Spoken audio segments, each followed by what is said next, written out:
Joining us now to break down why Western governments view TikTok as a potential security threat is technology analyst and journalist Carmi Levy.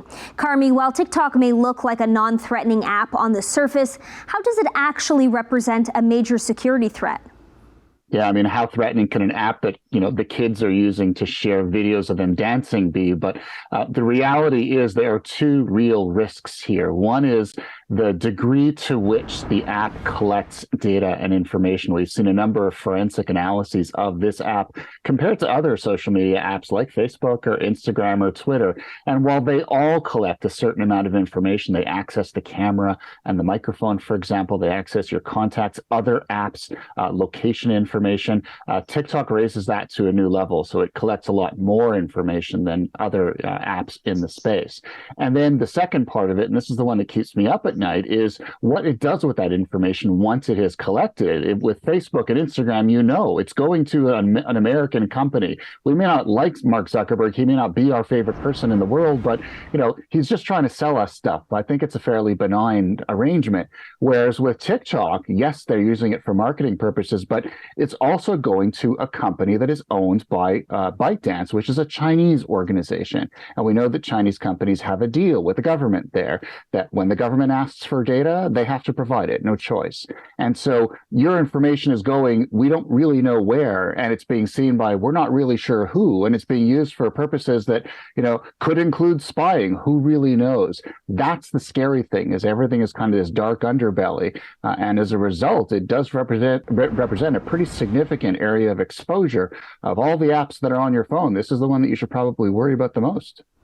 Do you think the federal government is being too aggressive with the scope and speed of this ban, or is it necessary? I think it is necessary, and I've got to give credit where credit is due. The federal government is doing a pretty good job responding quickly to this. Normally, they would launch an investigation. They would send it off to committee, study it for months on end before deciding to do something about it. In this case, other countries, the U.S., the European Union, other provinces, states across the U.S. are moving in this direction, and Canada is not letting the grass grow under its feet. They're acting now. They announced it earlier this week, and it is live now. They didn't give it a lot of time to play out. So they are moving aggressively. But when you have security concerns that remain unanswered, you don't have time to sit and twiddle your thumbs. You got to move. And this is one of those rare instances where the government has done exactly that. So I'm an avid TikTok user. Is there any way individuals can make the app more secure without needing to delete it?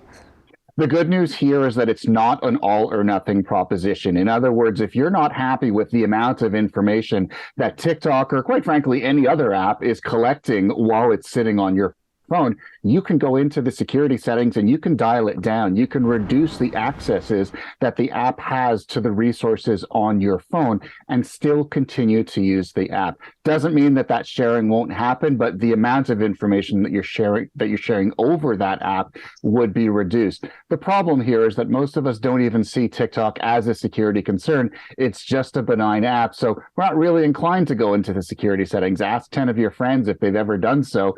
Probably 9 of them will just look at you and shrug their shoulders. So I think we need to remind ourselves that we do have that control. We just have to roll up our sleeves and get up close and personal with the settings. That can go a long way toward reducing the level of risk that we face when we're using this app. Thanks so much for joining us, Carmi. Great being here. Thanks so much for having me.